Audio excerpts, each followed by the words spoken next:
Hello YouTube. Tamriel is full of interesting and dangerous creatures, and we've talked about many of them on this channel in the past. But one quite interesting creature that I've yet to talk about is the Bog Blight, strange undead creatures native to the marshes of Black Marsh that have a really interesting backstory. So, strap yourselves in because today I'll talk about them in detail after the intro.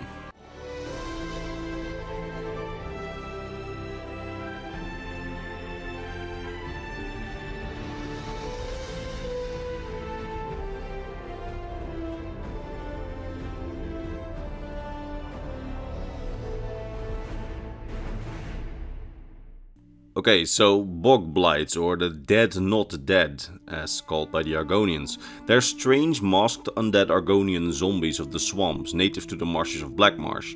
Usually they can be found in groups in specific sections of the swamp that are said to have strange water.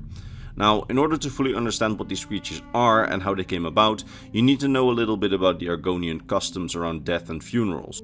You see, when an Argonian dwelling in Black Marsh dies, their tribe makes them a wooden funerary mask and then lays their body to rest somewhere in the marshes. But then their body is not left alone. Instead, the body that is laid to rest is impaled with a so-called zulvat, a large, richly decorated grave stake used to impale corpses laid to rest in the marshes.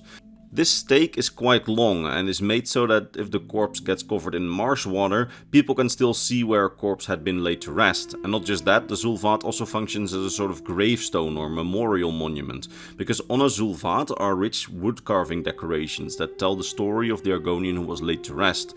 The story on the gravestake, according to the few Argonians who are willing to share information on the subject, is actually quite really comprehensive and does not just tell about the life of the one who was laid to rest, but also about who their friends were, what their goals in life were, and what their fears were. Basically a complete story of the Argonian laid to rest. But the Zulvat is not just a sort of gravestone, it also pins a dead Argonian's corpse to the ground so that if their body gets covered with marsh water, it does not float to the surface, as it's eventually always covered by waters of the marsh. It also makes it so that if the body reanimates as a zombie, because the soul cannot move on or for any other reason, then the body is pinned to the ground and cannot raise, meaning that the zombie cannot roam free and terrorize the local population. The interesting thing is that in some areas of Black Marsh there seems to be something in the water, at least that's the theory of some of the in-universe people who studied them, which makes it so that there is a really high chance in some places of the marsh for the bodies to get reanimated into zombies, or Bog Blights as some call them. Now, as long as these bodies stay submerged and impaled with the Zulvat, then they are essentially harmless. They can't hurt anyone, and as some sources suggest, they won't even move, and they will act like a completely still corpse as long as they are impaled and submerged in the water. However, some people, for a variety of reasons, sometimes take the Zulvats from the swamps when they see them sticking from the water. For example, curious non-Argonians who want to know what the stakes are, or historians and scholars trying to document Argonian society who take them to study the stories engraved on the Zulvats. What these people don't know, however, is that by taking the Zulvat from one of these submerged bodies, that will awaken these bodies that have become undead. You see, while some bodies will simply float to the surface, lifeless, others will rise and become Bog Blights, or Dead Not Dead as the Argonians call them. These half-rotten corpses then form hideous Argonian zombies, wearing their wooden funeral masks and often with large holes somewhere in their abdomen where the Zulvat used to be. And to quickly talk about those masks, the Argonians actually refuse to share why they laid their dead to rest with a wooden mask, but some on Tamriel speculate that it is so that their former friends are not recognizable if they ever do get reanimated as a Bog Blight or a Dead Not Dead. Now, something that we don't know is whether or not Bog Blights are intelligent enough to realize their own creation process.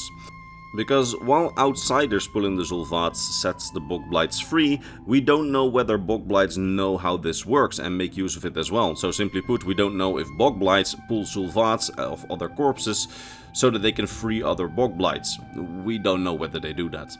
Now, what's also interesting is that these Bog Blights do still very much seem to need the swamp water, as they need to keep themselves immersed in the water in order to stay undead. Because when they are taken out of the water, a strange chemical process in their reanimated bodies makes it so that their bodies violently explode after a while, and before the explosion they leave a trail of toxic air which can poison those in their path. Which is very weird and interesting, and to me suggests that perhaps the sulfur in the water of the swamps has something to do with their bodies being reanimated. which would be interesting, but unfortunately we simply don't know. Now, to no one's surprise, some have tried to weaponize this process of reanimation of Bog Blights. For example, if you have a place where you are hiding some treasure, or you want a place to be guarded for free, why not pull the Zul'Vats in the area around the place you want guarded from the marshes, and then if you yourself want to enter the guarded area, you simply need to bring rotting meat with a really strong stench, as the Bog Blights seem to only be interested in the actually living, and will stay away from those smelling like death, which is interesting. Now, I personally find these creatures to be quite interesting as far as undead go, with the whole story and ritual around them. They are just far more than some generic swamp zombie. And I like it. Especially their design, as you can really see in their design how they were created, you know, with the whole steak being pulled out of their bodies. I don't know. It's a bit weird, but I like it. Now, that having been said, that's about all I can say about Bog Blights, and I sincerely hope that you enjoyed this video and that I managed to teach you something new about the Elder Scrolls lore today. And if I did, why not give the video a like, as that's how the YouTube algorithm decides which content is worthy and what kind of content is not. By the way, like I said in my latest community post, I kind of have a lot of things to deal with right now in my personal life, so sorry for the lack of videos, but I'm working on some cool stuff, so stay tuned. Anyway, all that's left for me to be done is to thank my top Patreon supporters, Mr. Bernardo Binda, Gabriel Binda, Doji, Hunter Joe, KLegendM, King Chris 20, RB Dash, Volkir of Argonia, Devin Mattingly, Rakai and Sordo Bushido. These people, along with all the others on screen, keep my channel afloat, and for that I am very grateful. That said, I will see you all in the next Elder Scrolls lore video, probably next week, although for this one, probably a little earlier.